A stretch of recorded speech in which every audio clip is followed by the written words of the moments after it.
আপনাদের কি কি অ্যাম্বুলেন্স সার্ভিস আছে?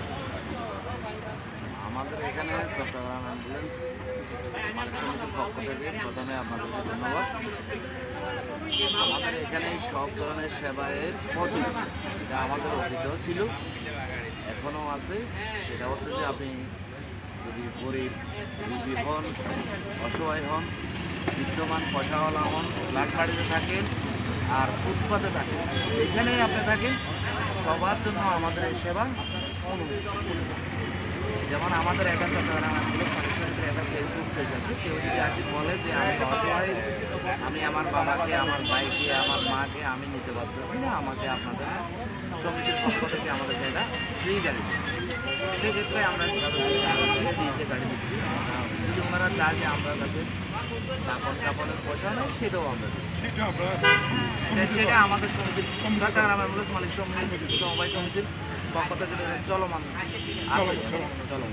আর এখন যে মনে করেন আপনাদের এখানে যে ডেড বডি দীর্ঘদিন মনে করেন বা আপনার ঢাকাতে নিয়ে চলতেছে বা ঢাকার বাইরে নিয়ে চলতেছে, ফ্রিজের ব্যবস্থা আছে 100% আমাদের, আমি এক কথাই বললাম, আমাদের এখানে সব ধরনের সেবাই আমাদের প্রচলিত আছে, সব সেবা। আপনি যে সেবা চান, আমাদের রুগীর গাড়িও আছে, কাস্টমার যেভাবে আমাদের কাছে চাইবে আমরা সেইভাবে সেবা দিতে আমরা সব কাস্টমারের চাহিদা অনুযায়ী আমরা সেবা দিতে বদ্ধপরিকর। সেটা আমাদের প্রয়োজনীয় না, কাস্টমারের প্রয়োজন।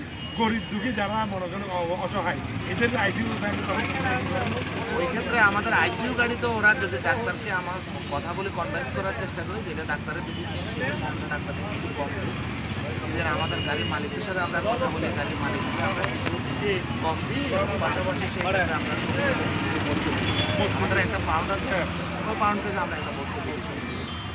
এখন আপনাদের যে বর্তমানে কি আমরা আছি আলহামদুলিল্লাহ। আমাদের এখানে অ্যাম্বুলেন্স সার্ভিসে চট্টগ্রাম অ্যাম্বুলেন্স মালিক সমবায় সমিতি টোটালি 5-7 হাজার লোক হবে। আমরা আছি সব কিছু মিলাই বাই ব্রাদার, আলহামদুলিল্লাহ আল্লাহর কাছে লাখ এটা আমাদের যেমন সেবা, পাশাপাশি এটা আমাদের একটা রুটি রিজিকের ব্যবস্থা, দুইটাই আমরা বিবেচনা করি। আপনাদের যে হর এমার্জেন্সি হর ব্যবহার, এটা এমার্জেন্সি ছাড়া এমনি কি ব্যবহার করেন? অ্যাকচুয়ালি বিষয়টা আমরা বিএটিকে বা বিভিন্ন সংস্থাকে আমরা বারবারই অনুরোধ করছিলাম যে আমাদের ড্রাইভারগুলিকে অ্যাম্বুলেন্স, বিশেষ করে অ্যাম্বুলেন্স ড্রাইভার যারা, তাদেরকে একটা ট্রেনারের ব্যবস্থা করি। তারপরে আমাদের সমিতির পক্ষ থেকে আমরা সম্ভব আমরা চেষ্টা করি যে যখনই জরুরি রুগী থাকে ওই মুহূর্তে সাইরেনটা দেওয়ার জন্য। ডেড বডির ক্ষেত্রে যদি অতি জরুরি হয় তাহলে সেই ক্ষেত্রে সাইরেন ব্যবহার করার জন্য নাইলে দরকার প্রয়োজন নেই, কারণ একটা মানুষ পৃথিবী থেকে চলে গেছে, সে আর দ্রুত গিয়ে কী করবে। অনেক ক্ষেত্রে দেখা যায় যে হয়তো এখানে ডেড বডি থাকা অবস্থার মধ্যে ওরা জানাজার টাইম ফিক্স করে ফেলে 1 ঘন্টা বা 1.5 ঘন্টার সময় আছে, ওই ক্ষেত্রে হয়তো আমাদের ডেড বডির গাড়িগুলি সাইরেন ব্যবহার করেন না, অন্য ক্ষেত্রে আমাদের রুগীর গাড়ি সাইরেন ব্যবহার করে। আপনার ড্রাইভার যেগুলো আছে এখানে লাইসেন্স 100% আমাদের এখানে ড্রাইভারগুলি প্রথমেই আসে আমাদের গাড়ি ধোয়া মোছা করে আগে শিখে, ঢাকা শিখে, আচার আচরণ শিখে, রুগী 5তলা 10তলা থেকে নামানো শিখে, তারপরে গিয়ে ওই 2-3 বছর হেল্পারি করার পরে আমাদের এখানে প্রশিক্ষিত ড্রাইভার তৈরি। আমরা ওইরকম ড্রাইভার তৈরি করে 5-7 হাজার টাকা দিয়ে মানুষ শিখে ড্রাইভার আমরা তৈরি।